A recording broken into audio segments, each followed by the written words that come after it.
I was standing in Terminal C at Chicago O'Hare, watching my son's back disappear into the crowd. He didn't turn around. Not once. The boarding announcement for my flight to Phoenix echoed through the terminal, but my feet felt like they'd grown roots into that grimy airport carpet.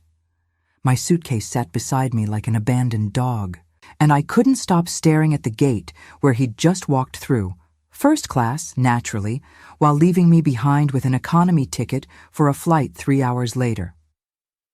The terminal smelled like burnt coffee and recycled air, that particular airport scent that somehow manages to be both sterile and suffocating at the same time. Around me, families hugged goodbye. Business travelers tapped frantically on laptops. A little girl clutched a stuffed elephant, crying as her father disappeared down the jetway. Her mother bent down, whispering comfort, promising he'd be back soon. I stood there envying that little girl. At least her father would come back.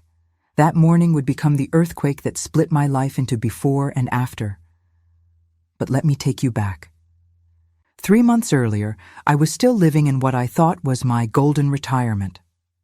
My name is Margaret, and at 67 years old, I believed I had done everything right.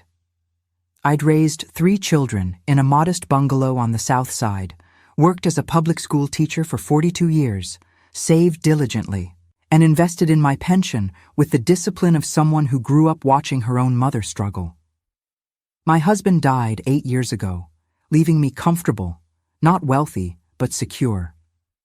The kind of security that comes from decades of careful planning. I remember the exact moment I thought I'd finally made it. It was a Tuesday afternoon in late February. I was sitting in my kitchen, the same kitchen where I'd packed thousands of school lunches and graded mountains of essays, and I was going through my financial statements. The winter sun was streaming through the window, making patterns on the worn linoleum floor. My coffee was still warm. I had classical music playing softly on the radio, Vivaldi, I think, and the numbers were good, really good. After 42 years of teaching, after putting 3 kids through college, after 8 years of managing alone, I had nearly $500,000 in savings and investments. My pension was solid, my house was paid off, I could travel, I could take those watercolor classes I'd always wanted. I could finally breathe without calculating the cost of every breath. I called my friend Patricia that afternoon, something I rarely did during the day. "Pat, I did it," I said, feeling a little foolish but also proud. "I'm actually going to be okay." "Of course you are, Margaret. You've always been the responsible one." But there was something in her voice. Was it envy? Concern? I couldn't quite place it then. Looking back now, I think it was pity, like she could see something coming that I was too naive to imagine. My son Daniel was my pride, always was. The successful one, the one who'd made it out of our neighborhood and into corporate America. He worked in finance, wore designer suits, drove a Tesla. When he suggested 6 months ago that he help manage my accounts, make my money work harder, he said, I didn't hesitate. I remember that conversation too. It was Easter Sunday. The whole family had gathered at my house, like we did every year. I'd made ham, scalloped potatoes, green bean casserole, all the traditional dishes. The grandkids were running around the backyard, searching for plastic eggs I'd hidden that morning, while the dew was still heavy on the grass. Daniel pulled me aside after dinner, while everyone else was having dessert in the dining room. We stood in the kitchen, just the 2 of us, and he put his hand on my shoulder. "Mom, I've been thinking about your retirement accounts." "Oh?" I was loading the dishwasher, trying to scrape congealed gravy off plates. "You're leaving so much money on the table. The returns you're getting are terrible. With my expertise, I could easily double your earnings in a few years." I remember feeling a flush of gratitude. My successful son, taking time from his busy life to help his aging mother. "That's very kind of you, honey, but I don't want to be a burden, Mom." He squeezed my shoulder. "You're not a burden. You're my mother. Let me take care of you for once. After everything you've done for us, After everything you've done for us. Those words were honey in my ears, because I had done everything, hadn't I? I'd worked 2 jobs to afford their college tuition. I'd driven them to every practice, every recital, every debate tournament. I'd stayed up until midnight helping with science projects and book reports. I'd gone without, so they could have. And here was my son, finally acknowledging it, finally offering to give something back. I should have seen it then, the first crack. But love, real love, makes you willfully blind to the things that would destroy you. After all, wasn't this what good children did? Take care of their aging parents? The morning we were supposed to fly to Phoenix together for my granddaughter's graduation, Daniel picked me up at 5 a.m. I'd been awake since 3, too excited to sleep. The anticipation had been building for weeks. My granddaughter, Emma, was graduating from Arizona State, the first in our family to get a degree from a major university. I'd helped pay for it, of course, dipping into my savings every semester when scholarships didn't quite cover everything. I'd bought a new dress for the ceremony, navy blue with small white flowers. Nothing too fancy, but nice enough for photographs. I'd gotten my hair done the day before at Shirley's salon, where I'd been going for 20 years. Shirley had commented on how happy I looked. Big trip, Margaret? My granddaughter's graduation. I'm so proud I could burst. Shirley had smiled while she trimmed my ends. That's wonderful. Nothing like family milestones. I made Daniel his favorite breakfast. Blueberry pancakes, crispy bacon, the works. I'd gotten up at 2:30 to start the batter from scratch, the way he liked it. Real buttermilk, fresh blueberries from the farmer's market, a pinch of cinnamon in the mix the way my own mother had taught me. The kitchen smelled like Sunday mornings from 20 years ago, when all 3 kids would crowd around the table, fighting over the last piece of bacon, arguing about who got to lick the batter bowl. I'd stand at the stove, flipping pancakes, listening to their chatter, feeling like the richest woman in the world. But that morning, it was just Daniel and me. He sat at the table in his expensive athleisure wear, scrolling through his phone with his thumb moving in that constant, jerky rhythm I'd come to associate with his presence. The plate I set in front of him, carefully arranged, the pancakes stacked just so, the bacon crisp but not burnt, a small pitcher of warm maple syrup on the side. Might as well have been invisible. He barely touched it, too busy on his phone. "Big deal closing today, Mom?" he said, not looking up. The blue light from his screen reflected off his face, making him look pale and distant. Might need to take some calls on the flight. Of course, honey. I understand. I always understood. I sat across from him, sipping my coffee, watching him not eat the breakfast I'd woken up early to make. The kitchen clock ticked loudly. Outside, it was still dark. That particular pre-dawn darkness that feels heavy and expectant. "These are really good, Mom," he said absently, after finally taking a single bite. But his eyes never left his phone. I wanted to ask him about the deal, about his work, about his life.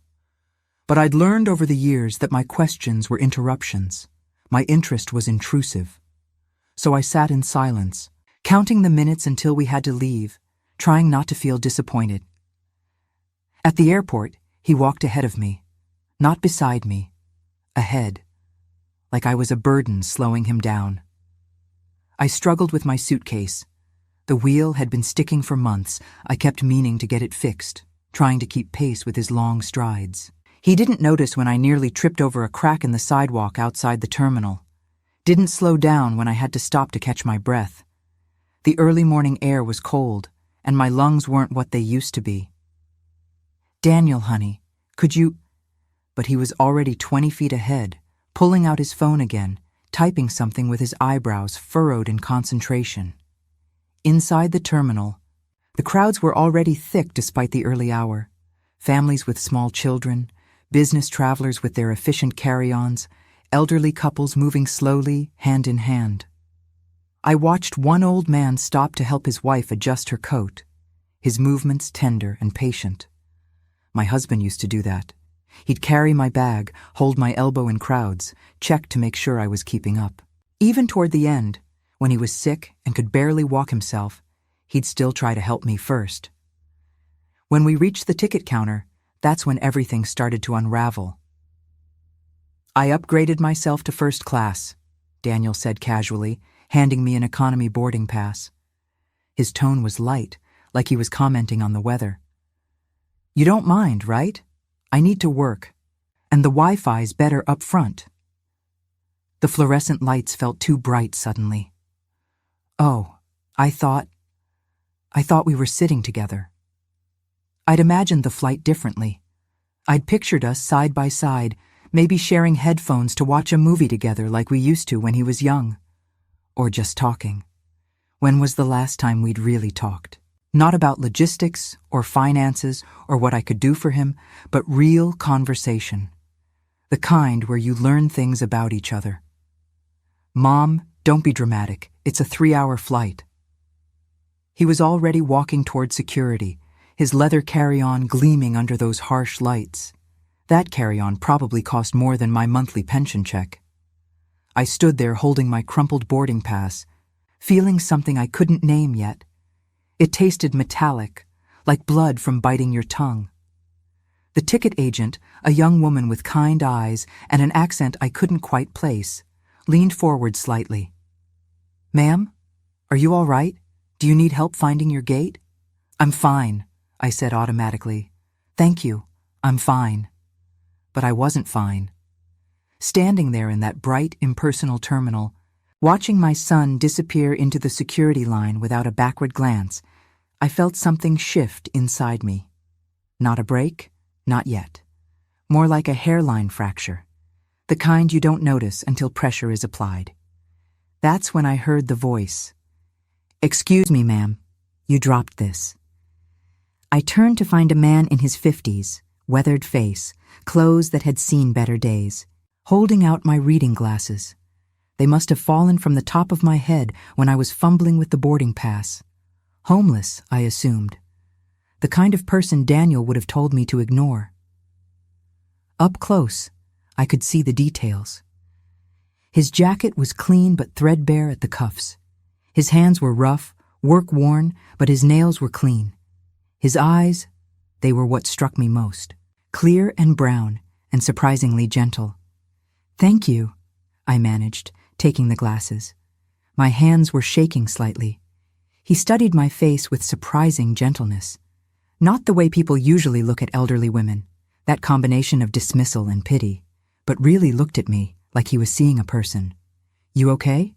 You look a little—" "I'm fine." The automatic response. How many times a day did I say those words?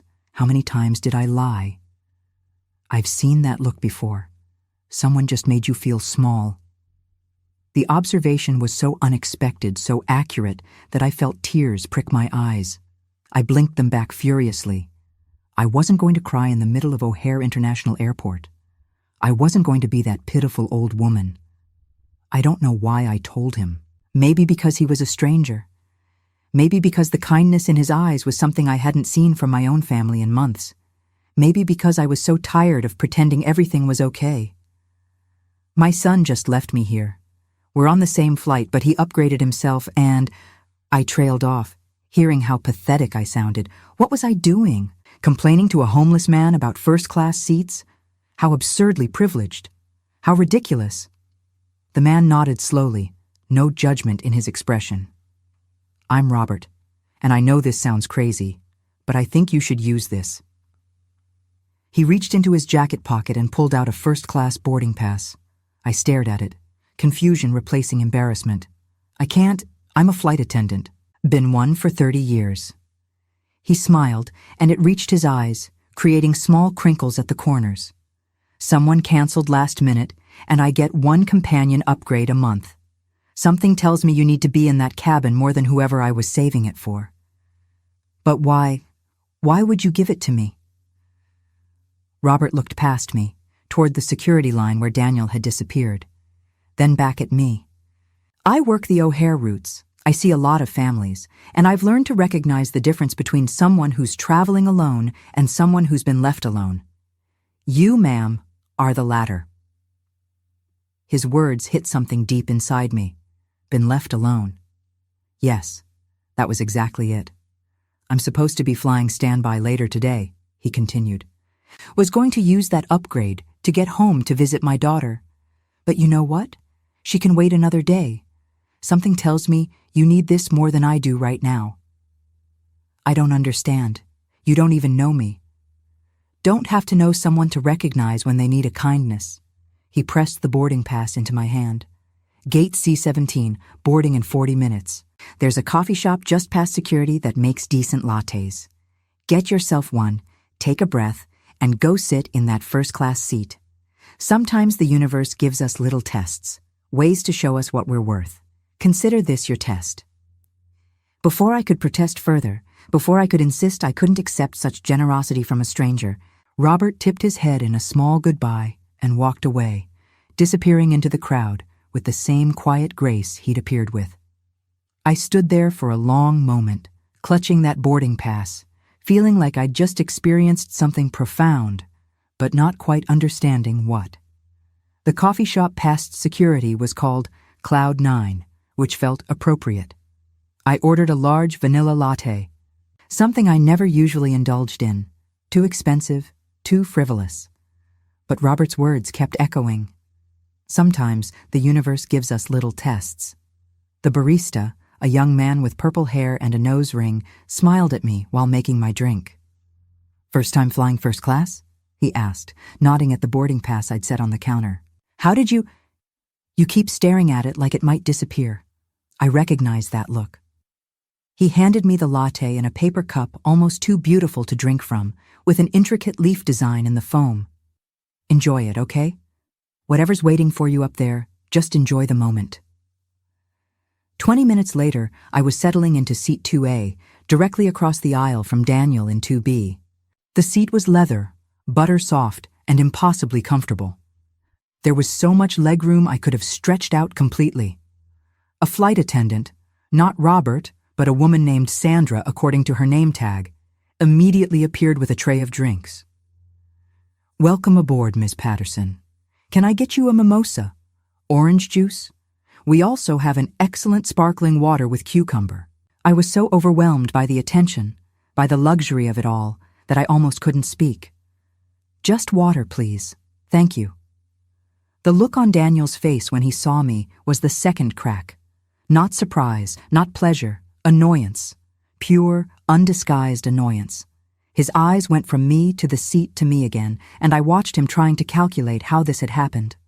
I could see his brain working, trying to understand how his elderly mother had ended up in first class when he'd specifically arranged for her to be 3 hours away in economy. Mom, how did you get up here? A kind stranger gave me an upgrade. I buckled my seatbelt with hands that only trembled a little. Daniel's jaw tightened. That particular tension I'd seen 1,000 times when he was a teenager, when he didn't get his way but knew he couldn't throw a tantrum. That's great.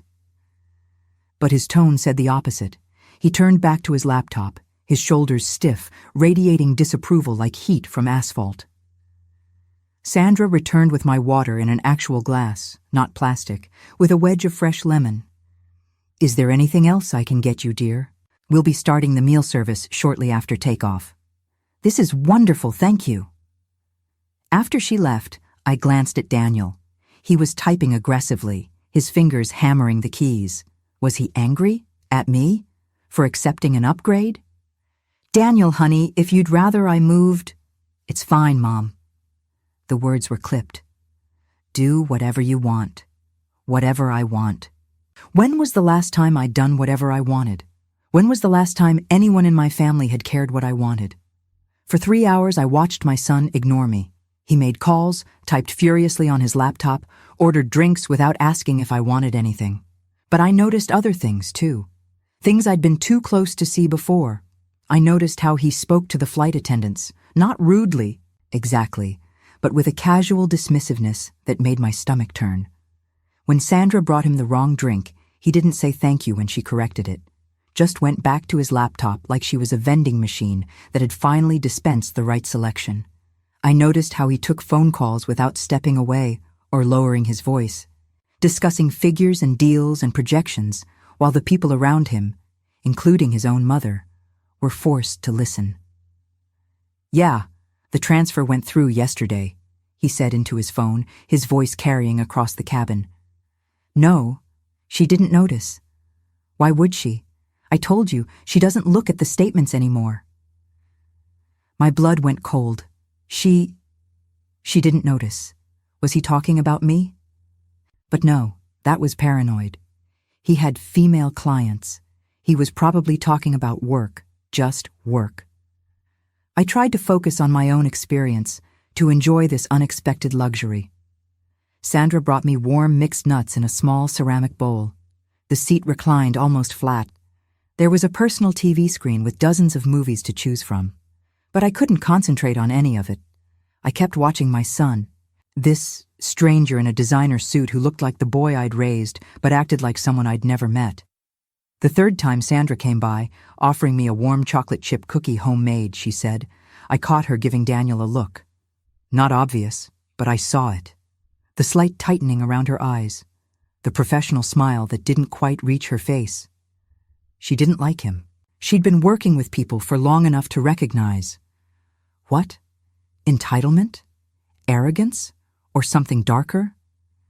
And I sat there in that leather seat, sipping complimentary champagne I couldn't taste, realizing something was fundamentally broken.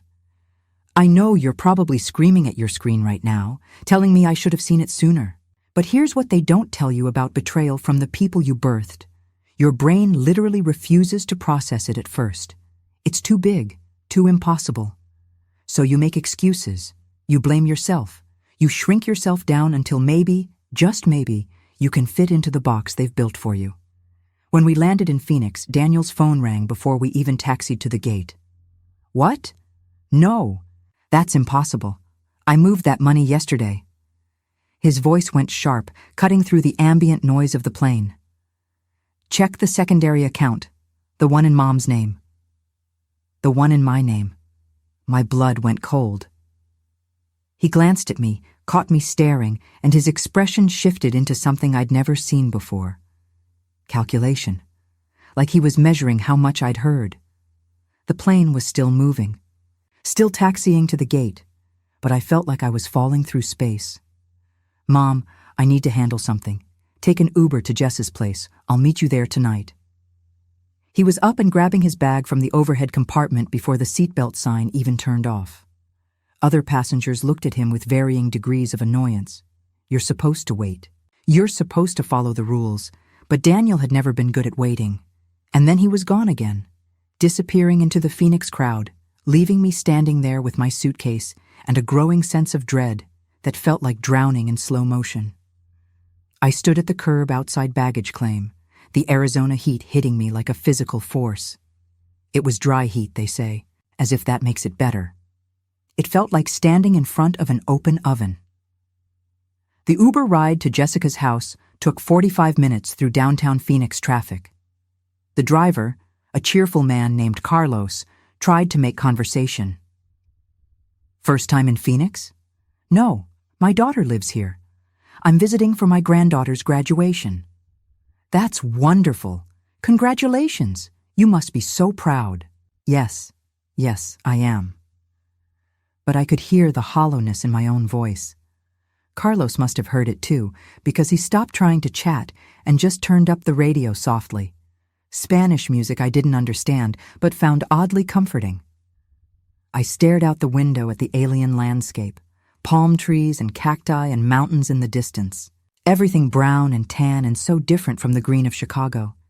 I'd been to Phoenix before, several times to visit Jessica, but it had never felt this foreign. My phone buzzed. A text from Daniel. Had to handle work emergency, won't make it to Jess's tonight. See you at graduation tomorrow. I stared at that message for the rest of the drive, trying to read between the lines, trying to find some hidden meaning that would explain the growing sense of wrongness that had taken up residence in my chest. That night, lying in my daughter Jessica's guest room, I couldn't sleep. The room was nice. Jess had always been a good daughter, thoughtful in ways the boys weren't. She'd put fresh flowers on the dresser. The sheets smelled like lavender. There was a bottle of water on the nightstand and a stack of magazines she thought I'd like. But I couldn't appreciate any of it, the one in Mom's name. Those words kept circling, vultures over roadkill. The digital clock on the nightstand read 2:47 a.m. when I finally gave up on sleep. I got up, padded down the hallway in my nightgown and bare feet, and went to the kitchen. Jess kept her laptop on the kitchen desk, an old habit from when the kids were small, and she needed to keep an eye on them while working. The house was silent except for the hum of the refrigerator and the distant sound of a neighbor's dog barking. The next morning, while Jess was at work and Daniel was allegedly at meetings, I did something I'd never done before. I checked my bank accounts. All of them. My hands were shaking so badly I could barely type my password. I got it wrong twice, and the system warned me I had one more attempt before being locked out. I forced myself to breathe, to focus, to try again. The screen loaded. Numbers appeared. My primary savings, 3,847. It should have been 127, Iozuara. I stared at that number, blinked, refreshed the page, certain it was a mistake. A glitch, something wrong with the website. 3,847. My investment account, 12,394. It should have been 298, $. No, that couldn't be right. There must be some explanation. Daniel had moved things around. He'd said he was optimizing my portfolio. This was just temporary. It had to be temporary. My pension overflow account, $891. It should have been $89. I sat there in that sunny Phoenix kitchen, staring at numbers that made no sense, feeling the walls close in. The coffee maker gurgled behind me, oblivious to the fact that my entire life had just evaporated. The sun was streaming through Jess's kitchen window, illuminating dust motes in the air. Outside, I could hear children playing, someone mowing a lawn, normal sounds of a normal morning. But nothing was normal. Nothing would ever be normal again. I printed the statements. My hands moved mechanically, clicking through screens, sending documents to the printer. The machine whirred and spat out page after page of evidence, transfers, withdrawals, accounts I'd never authorized, my signature on documents I didn't remember signing. I later learned that 1 in 10 Americans over 60 experiences some form of financial abuse by a family member. I was one of them, and I didn't even know it had a name. For weeks, I said nothing. I told myself there had to be an explanation. Daniel was a finance professional. He knew what he was doing. Maybe I was misunderstanding the statements. Maybe I was getting old and confused. Maybe I deserved this for being such a burden. Emma's graduation was beautiful.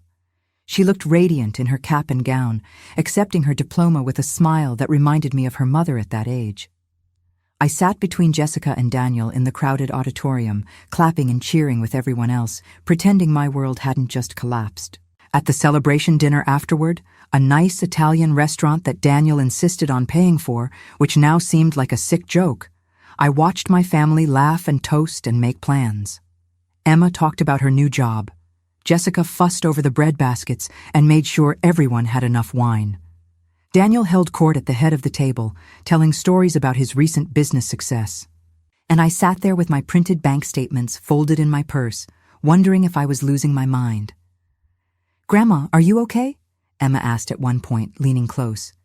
"You seem quiet." "Just tired, honey. It's been a long day." "But you're happy, right? You're proud?" I looked at her young, hopeful face. "So proud. You've accomplished something wonderful." And I meant it. Whatever was happening with my accounts, whatever my children had done or not done, Emma's achievement was real and deserved celebration. But inside, I was screaming. The flight back to Chicago, I took alone. Daniel had extended his trip for more meetings. I sat in economy, no mysterious upgrades this time, squeezed between a businessman who spread into my space and a teenager who listened to music so loud I could hear every word. I didn't mind.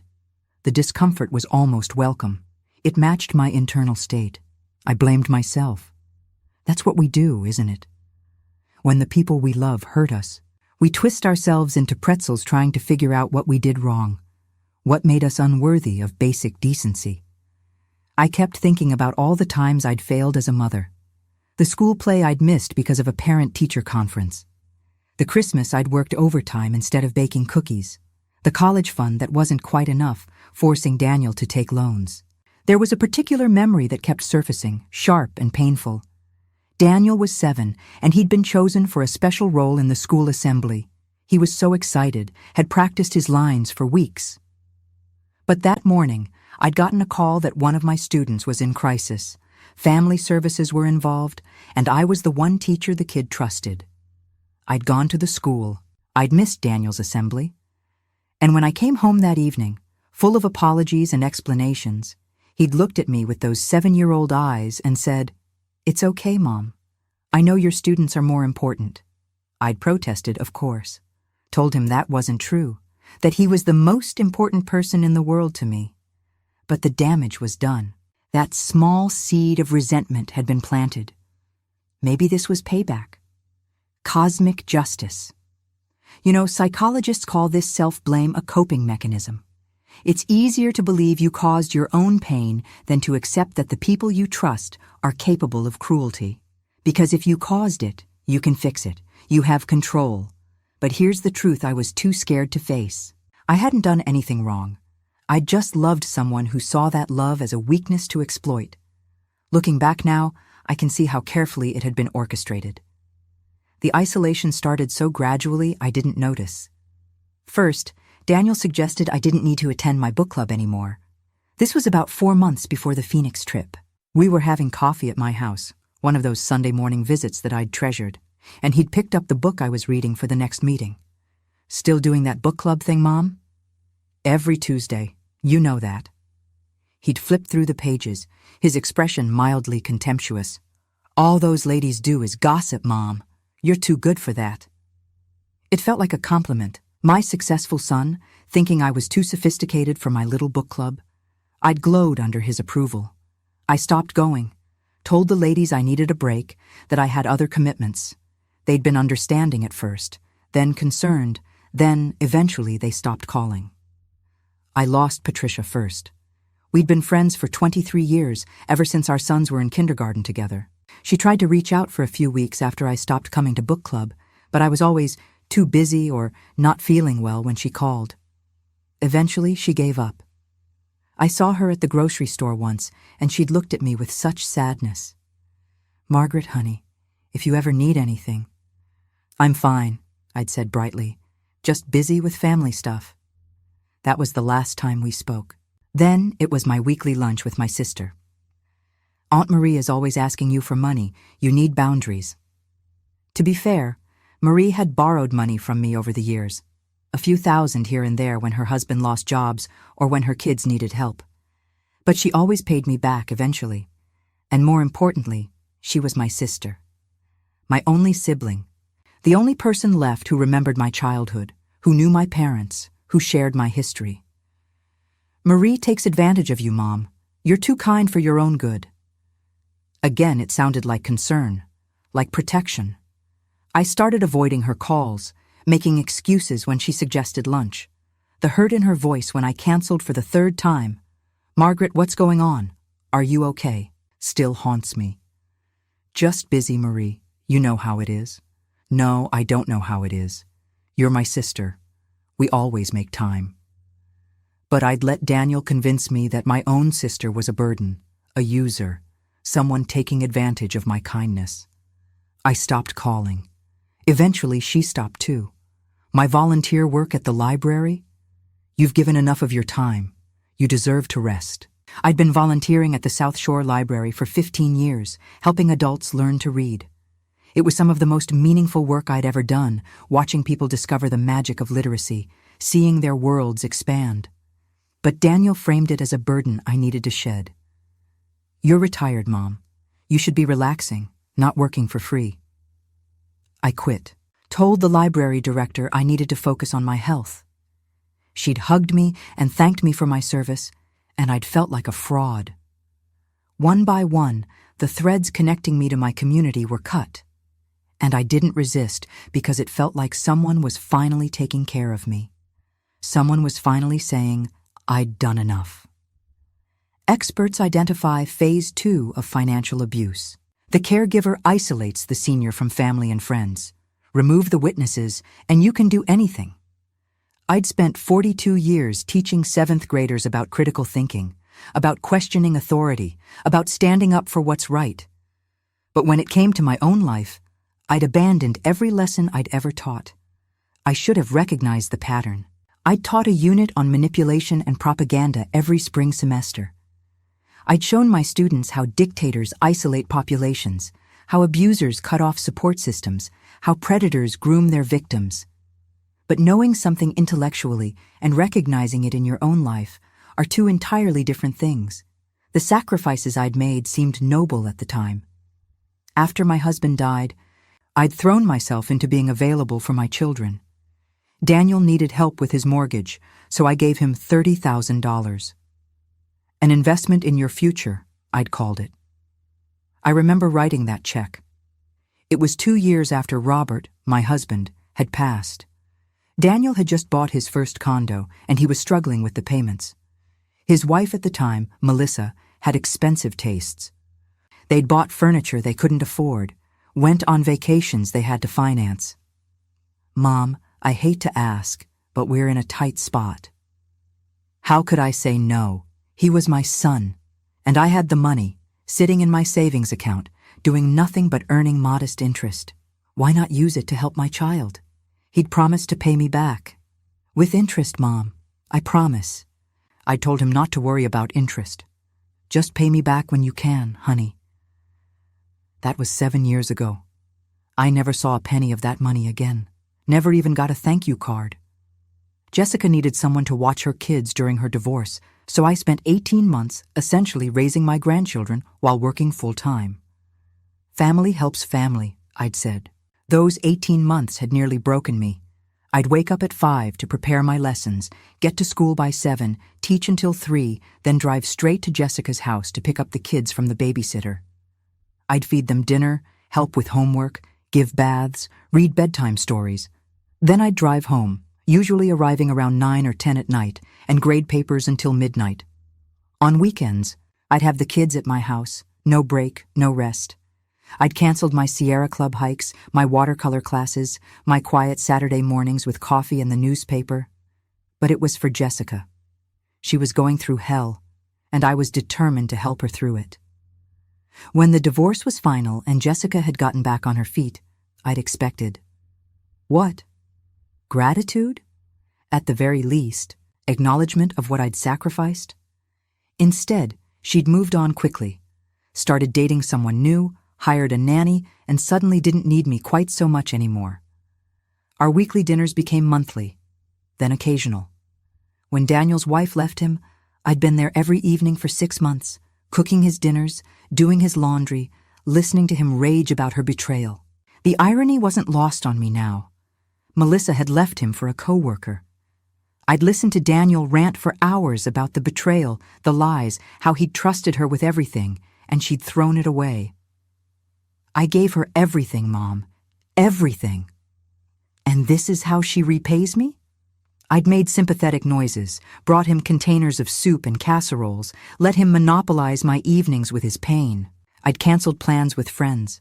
I'd skipped my own doctor's appointments.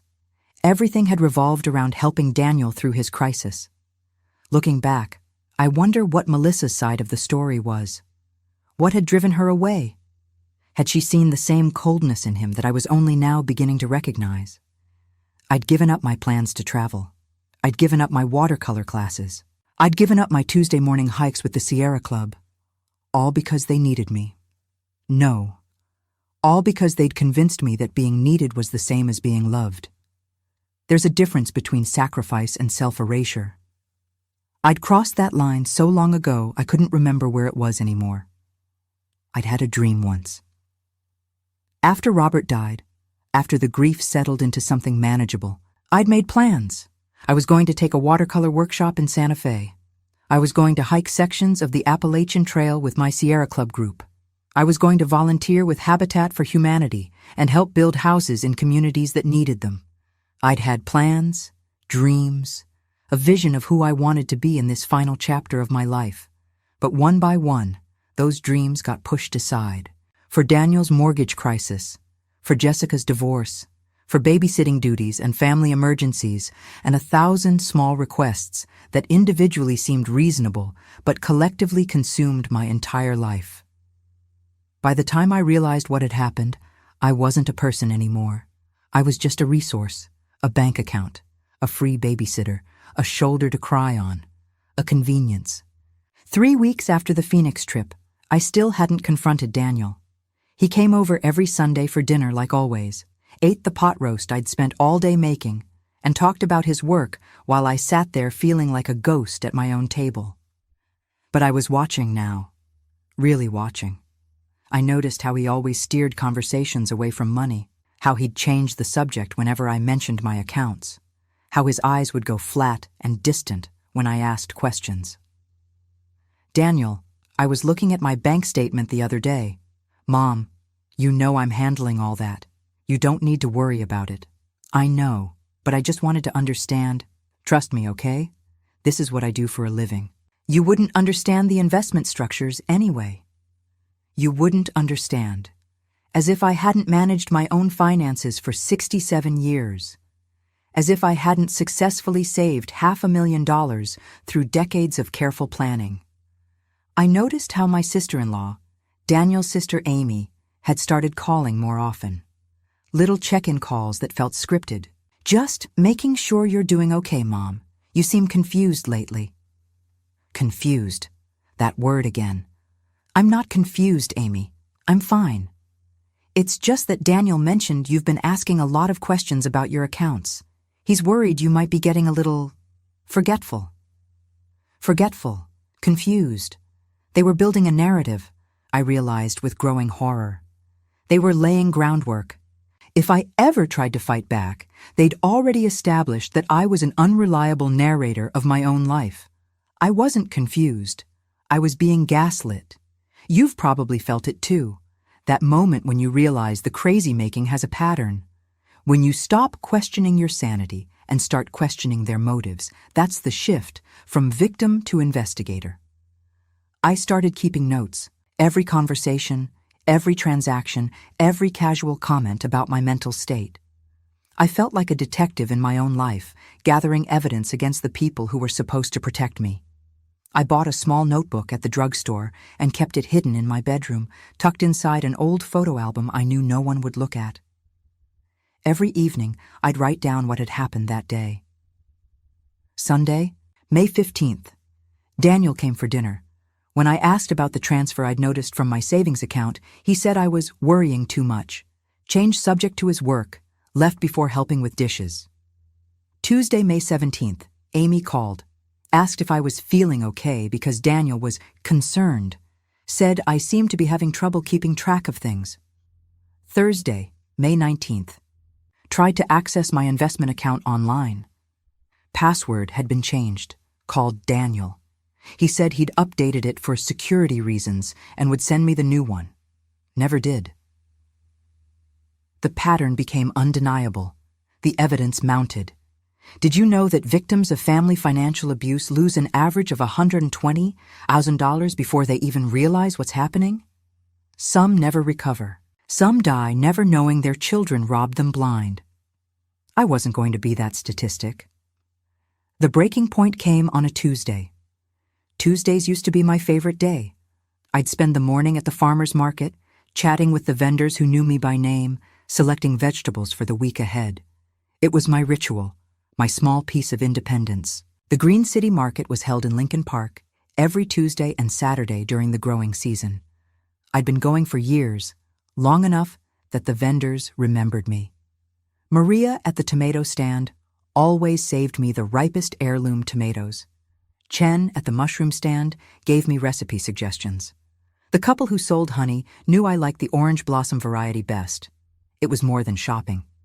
It was community, connection, a reminder that I existed as more than just someone's mother or grandmother. But that morning, When I went to pay for my tomatoes, my card was declined. Try again? Maria looked embarrassed for me, her kind face creasing with concern. I tried again, certain it was just a mistake. The machine beeped angrily. Declined again. Do you have another card?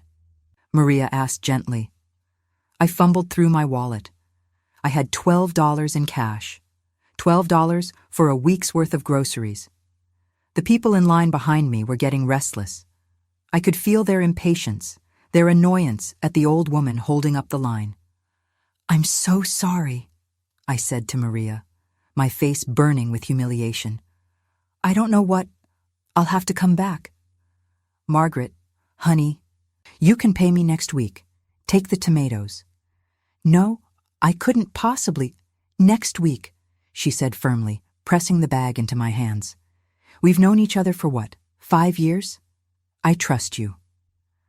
I left my basket there on the counter and walked home in a daze. It was 9 blocks. Somewhere around block 6, I stopped caring who saw me crying. The tears came hot and angry, streaming down my face while I walked past the familiar streets of my neighborhood. People stared. I didn't care. $12. That's what I had to my name. 67 years old, worked my entire adult life, saved religiously, and I had $12 in my wallet and a debit card that didn't work. At home, I didn't make coffee. I didn't turn on the TV. I didn't do any of the small rituals that had structured my days for decades. I just sat at the kitchen table, the same table where I'd fed my babies, where I'd graded papers late into countless nights, where I'd held my husband's hand during his final months. And I stared at the empty fruit bowl. That fruit bowl. I'd filled it every Sunday morning for 40 years. Apples, oranges, bananas. A small thing, insignificant really. But it was mine. It was one of the first things Robert and I had bought together after we got married. We'd seen it at a flea market, ceramic, hand-painted with cheerful yellow lemons and green leaves. It cost $5, which was a lot for us back then. But Robert had insisted. Every home needs a fruit bowl, Margaret. Symbol of abundance. I'd laughed at him. Abundance? We can barely afford furniture. We'll grow into it, you'll see. And we had. Over the years, that bowl had sat in the center of our table, always full. Even during the leanest times, I'd find a way to fill it. Even if it was just apples from the neighbor's tree. It represented continuity, care, the small daily acts that make a house a home. I stopped filling it that day. Studies show that victims withdraw from friends and community, pulling away from the very people who could help them. I'd been doing it for months, and I hadn't even realized it. The isolation was both a symptom and a weapon. That empty fruit bowl became my line in the sand. Some people need a dramatic revelation. I needed a Tuesday morning and $12. I was done. That afternoon, I went to my bank, the one Daniel had told me not to bother with anymore, since he was handling everything. The teller, a young woman named Keisha, noticed something wrong immediately. Mrs. Patterson, your account activity. Have you authorized all these transfers? What transfers? She turned her screen toward me. Thousands of dollars moving out every month, sometimes multiple times a week, always to accounts I didn't recognize. DWP Consulting, Patterson Family Trust, MKD Investments, account after account with professional-sounding names that meant nothing to me. This one here, it's going to a DWP Consulting. That's your son's company, right? I felt my face go numb. My son doesn't have a company. Or did he? How much did I really know about Daniel's work? He'd always been vague about details, using jargon I didn't understand. I'd assumed it was because the finance world was complicated. Now I wondered if the vagueness was intentional. Keisha's expression shifted from professional to concerned. Mrs. Patterson, I think you need to speak with our fraud department. 3 hours later, I walked out of that bank with documentation of systematic financial abuse spanning 18 months. Nearly $500,000 moved through a network of accounts designed to look legitimate. Daniel, Amy, even my youngest, Thomas, though he seemed to have just signed where they told him to. A conspiracy. An actual conspiracy orchestrated by the people I'd raised. The bank's fraud specialist, a serious man named Mr. Chen, had walked me through every transaction. He'd been patient, thorough, and visibly angry on my behalf. Mrs. Patterson, whoever did this, knew what they were doing. These transfers were timed to avoid triggering automatic fraud alerts. The amounts varied just enough to look like normal investment activity. The receiving accounts have legitimate-sounding names. This was carefully planned. "By my children," I said numbly. "I'm sorry. I know how difficult this must be." He didn't know. He couldn't. How could anyone understand what it felt like to see your life savings disappearing in neat rows of transactions, each one authorized with your own signature? Forged signatures, I should say. Mr. Chen had shown me the documents. Some of them were close. Whoever had forged them had practiced, but they weren't mine. "We can report this to the police," Mr. Chen said. "Financial elder abuse is a crime in Illinois. You have grounds for criminal charges." I didn't cry in the bank. I didn't cry on the bus ride home. I didn't cry that night while I sat in my living room, surrounded by photographs of smiling children who'd grown into strangers. I felt something else, something cold and clear and absolutely certain. They'd made a mistake. They'd underestimated me. I'd spent 4 decades teaching children how to think critically, how to research, how to build airtight arguments. They'd forgotten who they were dealing with. A betrayal this deep doesn't heal. It scars over. The next day, I met her. Linda, a 72-year-old woman who attended the support group Keisha had recommended. The support group met on Thursday evenings in the basement of a community center on the west side. The room smelled like old coffee and industrial cleaner, metal folding chairs arranged in a circle, fluorescent lights that buzzed faintly and made everyone look slightly ill. 7 people were there that first night, all women, all over 60, all with the same haunted look in their eyes that I saw in my own mirror. The facilitator, a social worker named Diane, welcomed me kindly. "You don't have to share if you're not ready. Sometimes it helps to just listen first." I listened to stories that mirrored my own with eerie precision. A son who'd stolen his mother's house through a fraudulent reverse mortgage. A daughter who'd racked up credit card debt in her mother's name. A nephew who'd convinced his aunt to sign over power of attorney and then systematically drained every account she had. When it was Linda's turn to speak, she looked directly at me. "I'm Linda, and 5 years ago my daughter stole my identity and racked up $200,000 in debt before I figured it out." After the meeting, Linda approached me at the refreshment table, where I was mechanically stirring powdered creamer into burnt coffee. "First time?" she asked. "Is it that obvious? You have the look, the 'I can't believe this is my life' look. I remember it well." We sat in a depressing community center basement, drinking burned coffee from styrofoam cups, and she told me her story. Her daughter, Vanessa, had been her youngest, her baby. Always struggled more than the other kids, needed more help, more support, more chances. Linda had given them all freely, without question. "When did you know?" I asked. Debt collectors started calling. For credit cards I'd never opened. For loans I'd never taken. I thought it was a scam at first. Then I pulled my credit report. Her hands tightened around her coffee cup. There was my daughter's address, my signature, or close enough, years of charges. She'd been doing it since I turned 65. "What did you do?" I blamed myself for 2 years, made excuses. Convinced myself there must be some explanation, kept giving her chances to come clean. Linda's expression hardened. She never did. Finally had to press charges. She's my daughter, and I had her arrested. The casual way she said it, the matter-of-fact tone, shocked me more than the words themselves. How could you? "You know what the hardest part was?" Linda asked me. "Not the money, not even the betrayal. It was accepting that I had to choose myself over them." "How did you do it?" "I stopped waiting for them to love me the way I loved them. I started loving me that way instead." That sentence hit me like a physical blow. loving myself the way I'd loved them. What would that even look like? I'd spent my entire adult life putting my children first, their needs, their wants, their comfort.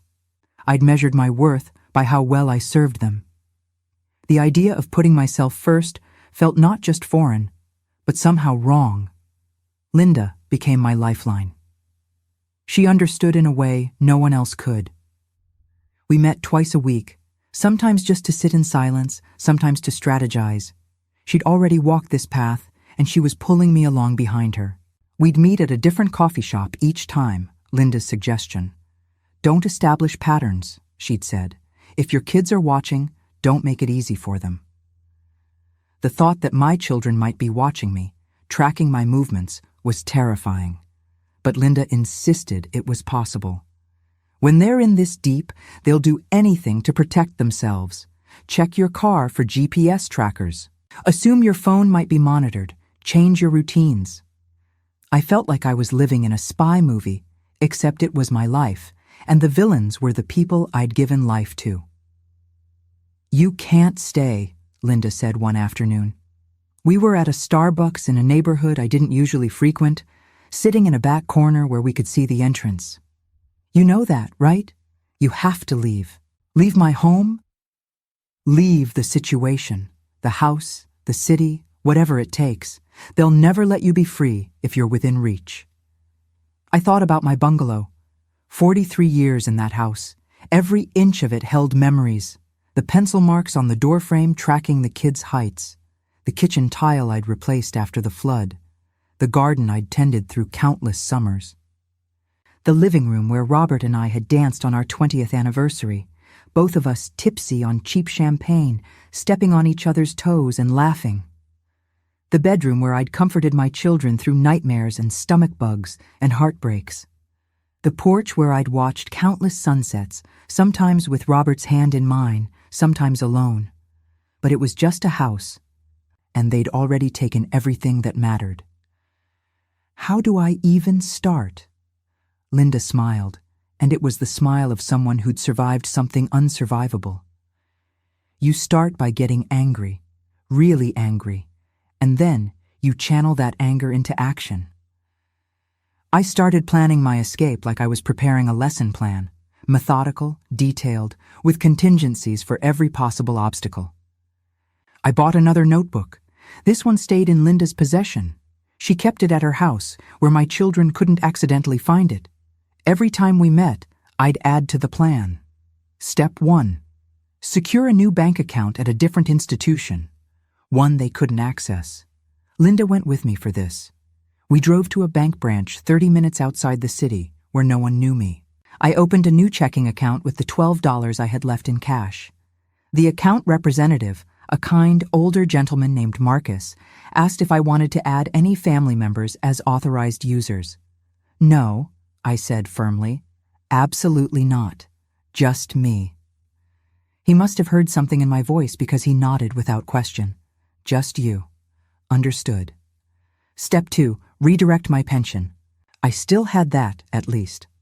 They hadn't figured out how to steal money that came directly to me every month. This was trickier. I had to call the pension office and explain that I wanted to change the account where my direct deposit went. The representative on the phone was suspicious, rightfully so. Mrs. Patterson, for security purposes, we need to verify this is really you and not someone trying to commit fraud. The irony wasn't lost on me.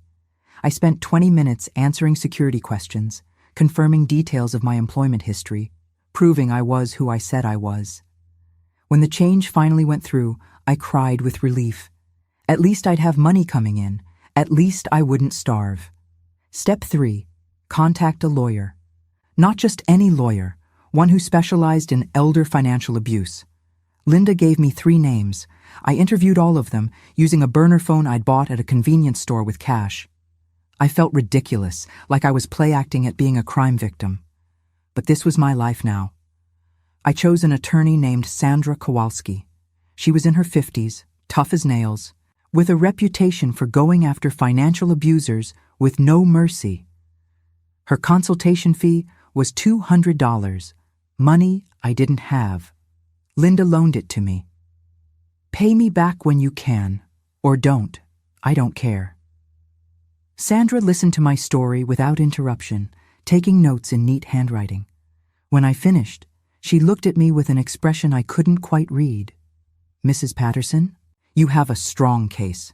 Very strong. The documentation is excellent. But I need to be honest with you. These cases are emotionally brutal.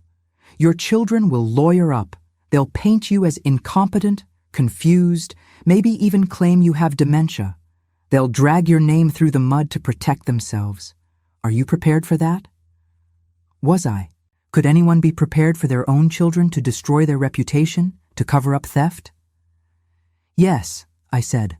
I'm prepared. Step 4. Document everything. Every transaction, every conversation, every lie they'd told. This became my obsession. I requested records from every financial institution I'd ever used. I dug through old emails, looking for conversations about money. I made timelines, cross-referenced dates, built a case like I used to build semester-long curriculums. My dining room table disappeared under stacks of paper, bank statements, investment records, emails, forged documents. Each piece of paper represented another lie, another theft, another moment when my children had chosen money over their mother. Step 5. Find somewhere to go, somewhere they couldn't follow. This was the hardest part. Where does a 67-year-old woman with no money and a broken family go? Linda suggested Sedona.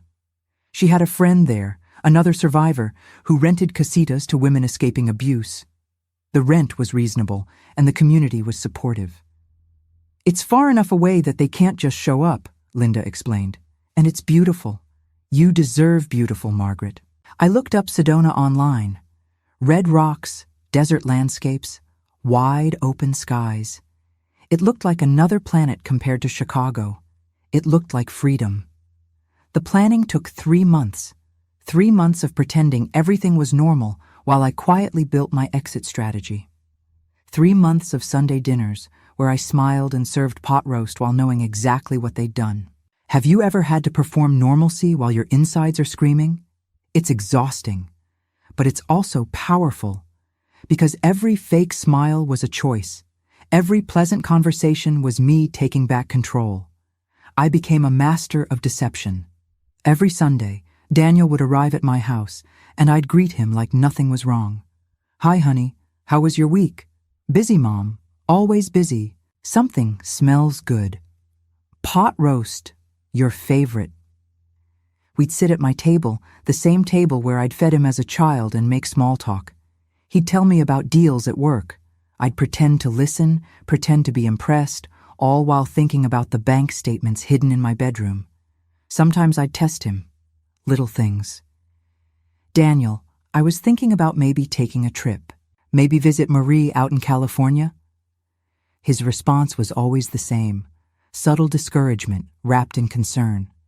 That's a long flight, Mom. Are you sure you're up for it? You know how traveling can be at your age. At my age, as if 67 was ancient, as if I was too frail and incompetent to board a plane alone. Maybe you're right. It was just a thought. Tell you what, why don't I book us a trip somewhere closer? We could drive up to Door County for a weekend. My treat. His treat. With my money. Daniel never suspected. Why would he? I was just Mom. Predictable, reliable, easily managed Mom. He had no idea Mom was keeping a journal. Mom was consulting with attorneys. Mom was moving money he didn't know about into accounts he couldn't touch.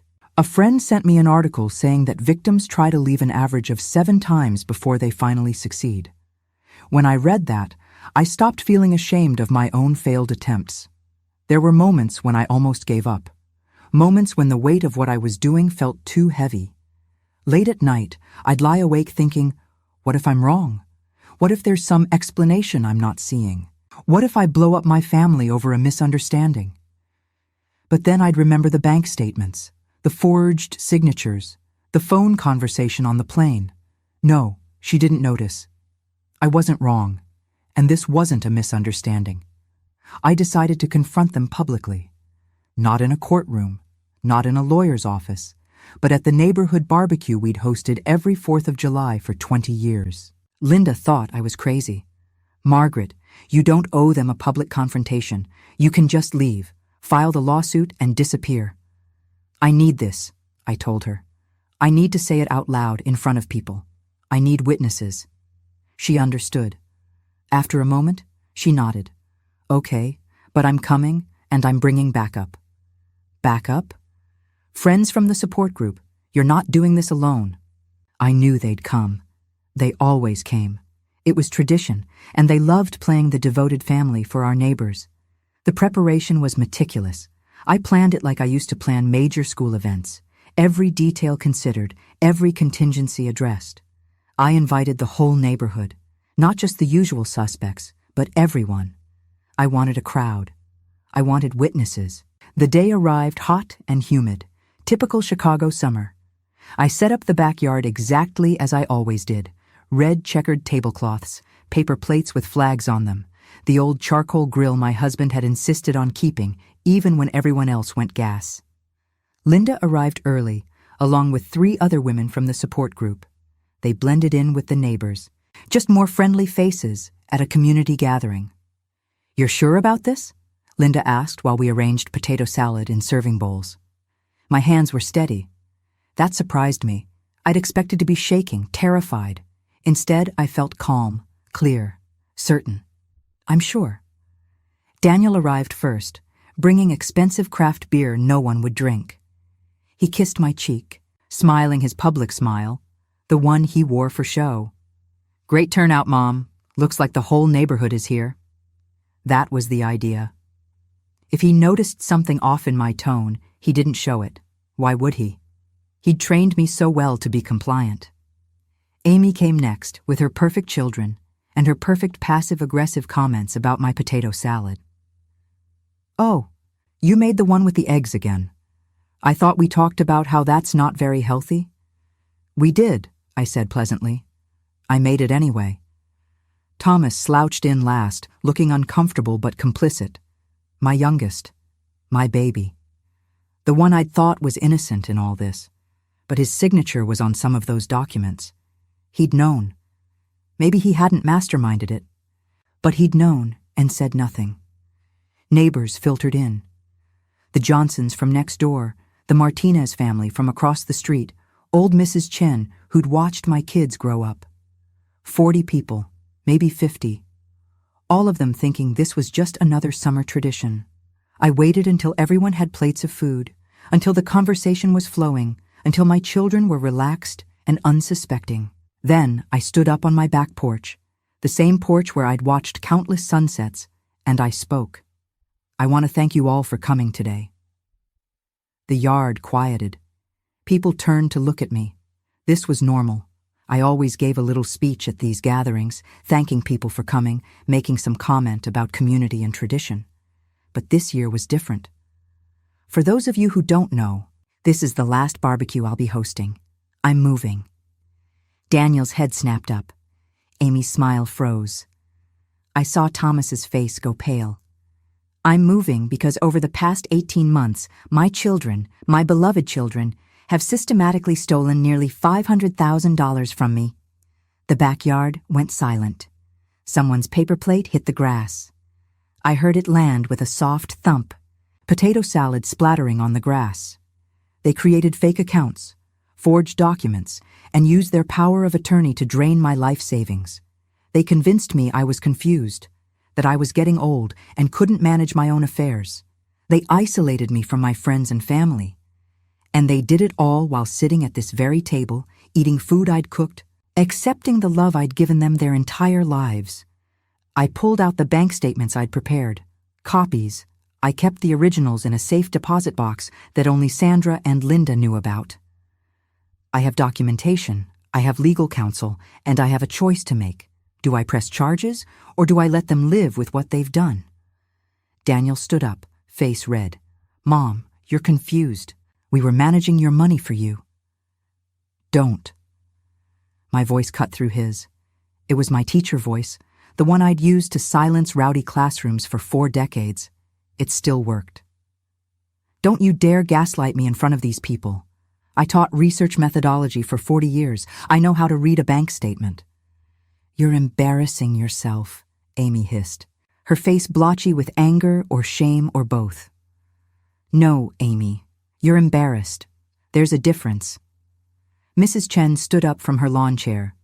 She was 84, had lived in this neighborhood for 60 years. When she spoke, people listened. "Margaret, is this true?" "Every word." "Then they should be ashamed, after everything you did for them." One by one, my neighbors stood. A silent show of solidarity I hadn't expected and didn't deserve but desperately needed. Mr. Johnson, who'd lived next door for 20 years.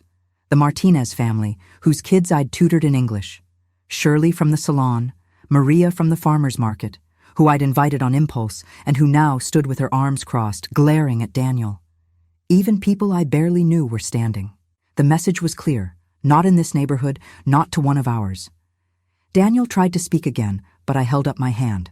"I don't want your excuses. I don't want your apologies. I want you to leave my property and never contact me again." "You're making a mistake," Amy hissed. "You need us." And there it was. The truth they'd been hiding behind love and duty and family. They thought I needed them.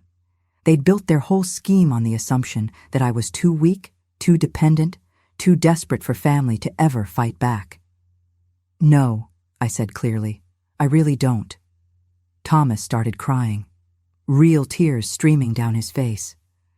"Mom, please, I didn't know it would go this far. Daniel said we were just helping you invest." "Don't," I said again, softer this time.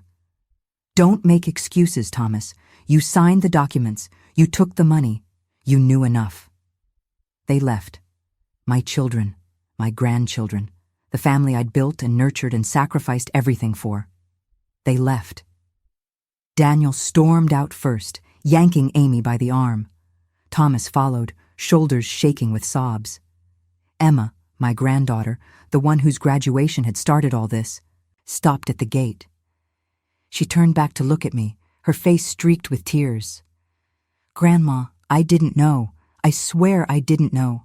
I believe you, Emma. I'm so sorry. I know, sweetheart, but I need you to understand.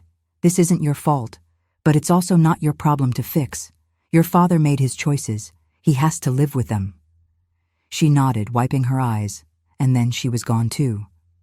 And I felt nothing. Not satisfaction, not sadness.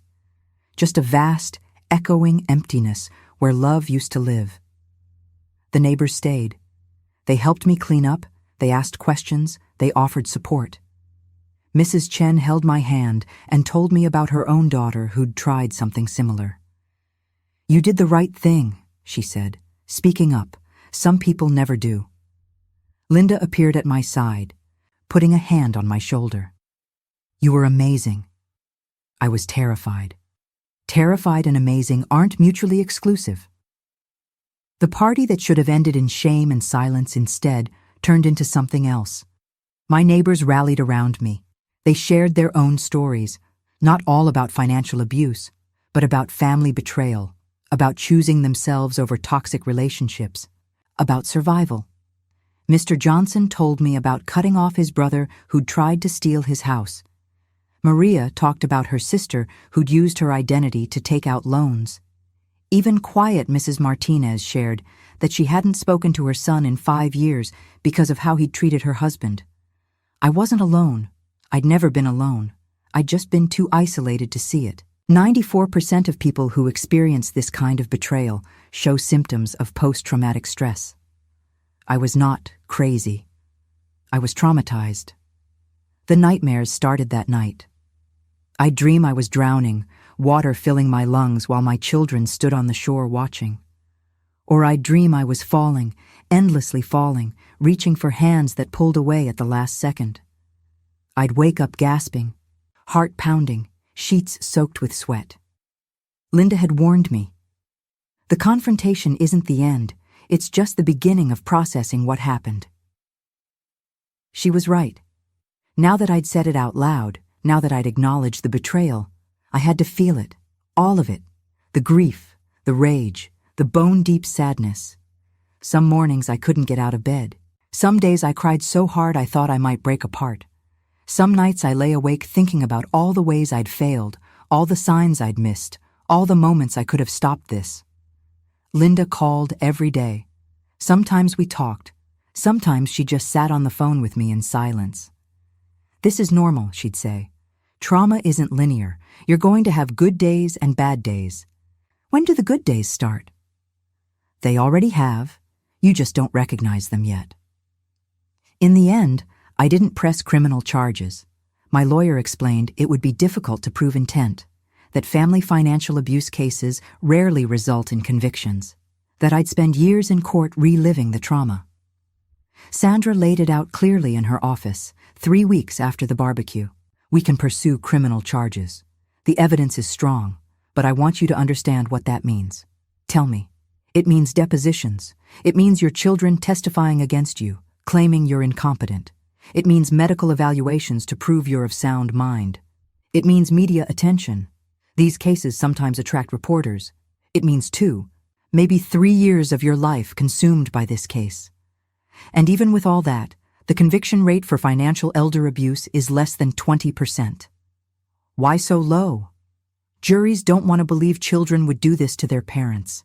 It's too painful, too ugly. They look for reasons to doubt the victim. And defense attorneys are very good at creating that doubt. So I should just let them get away with it? No. I'm saying we pursue civil charges. Sue them for the money they stole. It's a lower burden of proof, preponderance of evidence instead of beyond reasonable doubt. We'll win. They'll have to pay back what they took, and you can move on with your life. Instead, I sued them civilly. We settled out of court. They returned what they could, which was about 40% of what they'd taken. The rest was gone, spent on cars and vacations and investments that had failed. The settlement took 6 months to negotiate. 6 months of lawyers and mediators and threats from both sides. Daniel's attorney tried to paint me as incompetent. They submitted a motion claiming I lacked the mental capacity to manage my own affairs, that my children had been acting in my best interests. Sandra destroyed that argument with documentation of my recent activities. Bank accounts I'd opened independently, interviews I'd done with financial advisors, a clean bill of health from my doctor. "Your Honor, Mrs. Patterson is a retired teacher with 42 years of experience educating young minds. She managed her own finances successfully for decades before her children convinced her to let them help. There is no evidence of diminished capacity. There is, however, substantial evidence of manipulation and theft. In the end, they settled because they knew they'd lose. They paid back $210,000, less than half of what they'd stolen, but more than I dared hope to see again. They kept their reputations mostly intact. Their friends, their social circles, their professional networks, all of it remained untouched. They had to face some awkward questions, sure, but nothing that actually cost them. Do you think that was fair? Tell me in the comments, what would you have done in my place? Would you have pushed for criminal charges? Would you have walked away with nothing? Would you have forgiven them? Because here's what I learned. Justice isn't always about punishment. Sometimes it's just about getting free. The legal process was excruciating, but it gave me something unexpected: closure. Every document filed, every deposition taken, every piece of evidence presented was me saying, I matter. What you did was wrong. I will not be silent. I moved to Sedona 6 months later, a place I'd always wanted to visit but never had time for. I rented a small casita with a view of the Red Rocks, and I started learning who Margaret Patterson was when she wasn't defined by her usefulness to other people. The casita was small, just 1 bedroom, a kitchen, a living room with windows that looked out onto the desert landscape. It cost half what my Chicago mortgage had been. I'd sold the bungalow. That decision had been hard, maybe the hardest of all. Leaving the house where I'd raised my children, where I'd loved my husband, where I'd built my life. But Linda had been right. I couldn't heal in a place that held so many ghosts. The day I left Chicago, I walked through that house one last time. I touched the doorframe with the pencil marks tracking 3 childhoods. I stood in the kitchen where I'd made thousands of meals. I sat on the porch where Robert and I had dreamed about retirement.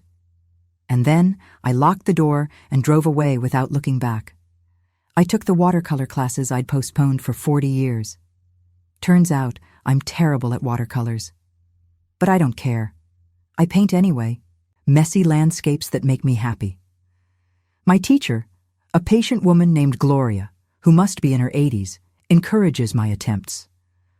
Art isn't about being good, Margaret. It's about expressing what's inside you.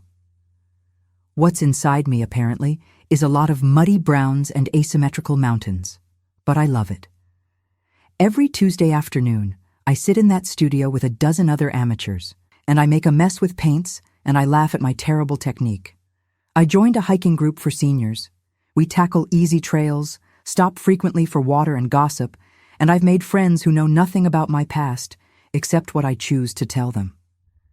Their names are Judith, Carol, and Helen. We call ourselves the Red Rock Ramblers, even though none of us are capable of actual rambling anymore.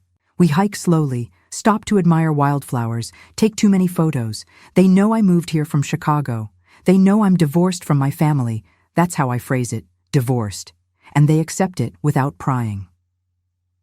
"Family's complicated," Helen said once, and everyone agreed. And that was that. I volunteer at a literacy center, teaching adults how to read. It reminds me why I became a teacher in the first place, not for my own children, but for all children, for everyone who needs help finding their voice. My first student was a 53-year-old man named Marcus, who'd made it through life unable to read. He'd memorized signs, developed elaborate workarounds, fooled everyone around him. "Why now?" I asked during our first session. "Why learn now? My daughter's getting married. She asked me to read a passage at the ceremony." His eyes filled with tears. "I can't tell her I don't know how." We worked together for 6 months. The day Marcus stood up at his daughter's wedding and read, haltingly, imperfectly, but read, a passage from Khalil Gibran's The Prophet, I cried harder than I'd cried at my own children's weddings. This is what love looks like, I thought. This is what it means to show up for someone. My days are quiet now. I wake up when I want. I eat cereal for dinner if I feel like it. I don't fill fruit bowls or make pot roasts or wait for phone calls that never come. Sometimes I miss them. Not who they are, but who I thought they were. I miss the dream of family, the story I'd told myself about how love works. I miss birthday parties and holiday gatherings. I miss watching my grandchildren grow up. I miss the fantasy of being surrounded by loving children in my old age. But mostly, I'm just relieved. Relieved to be free. Relieved to be done performing. Relieved to discover that I'm enough, all by myself. The house in Chicago sold for more than I expected. That money, combined with what I recovered from the settlement, means I'm comfortable again. Not wealthy, but secure. And this time, the only person who has access to my accounts is me. I talk to Linda every week. She's become the sister I needed when my actual sister stopped calling, too afraid of being caught in the middle to choose a side. Marie reached out once, about a year after I moved, a tentative email. "Margaret, I heard what happened. I'm so sorry. I should have pushed harder to stay in touch." I didn't blame her. How could I? I'd been the one who pulled away. We talk now, occasionally, careful conversations where we're both feeling our way back to each other. It's not what it was, but it's something. "Do you regret it?" Linda asked me last month during one of our calls. "Speaking up?" "All of it.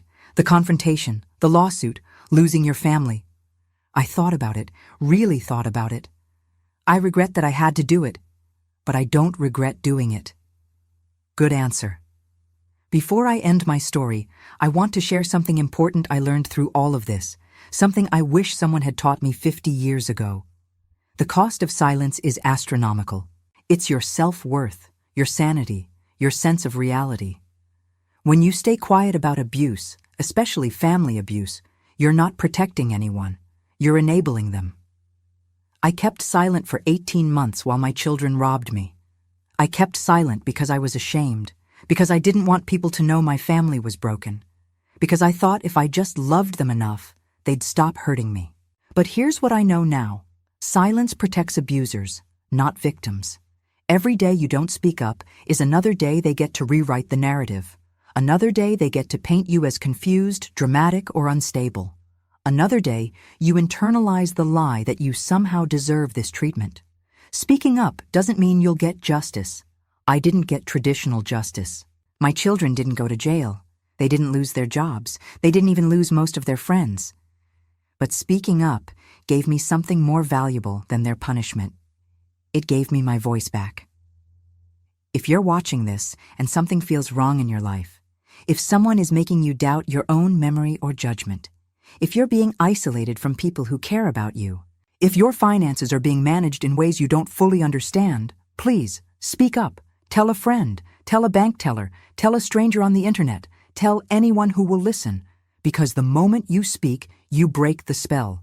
You stop being a victim and become a survivor. You stop accepting their version of reality and start reclaiming your own. And if you're afraid of what speaking up might cost you, ask yourself, what is staying silent costing you right now? For me, silence was costing me everything. My money, yes, but also my dignity, my independence, my sense of self. Every day I stayed quiet. I lost a little more of who I was. The day I spoke up at that barbecue, I started getting myself back. I want to be clear.